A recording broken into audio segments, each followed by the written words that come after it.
rakyat Indonesia terhadap penjajahan bangsa asing. Perlawanan ini tidak hanya bertujuan untuk mempertahankan kedaulatan, tetapi juga untuk mempertahankan agama dan budaya lokal.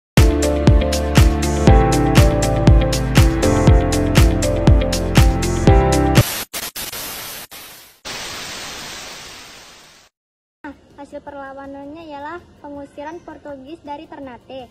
Sultan Babullah berhasil mengusir Portugis dari Ternate dan Maluku sehingga Ternate menjadi kekuatan utama di Maluku.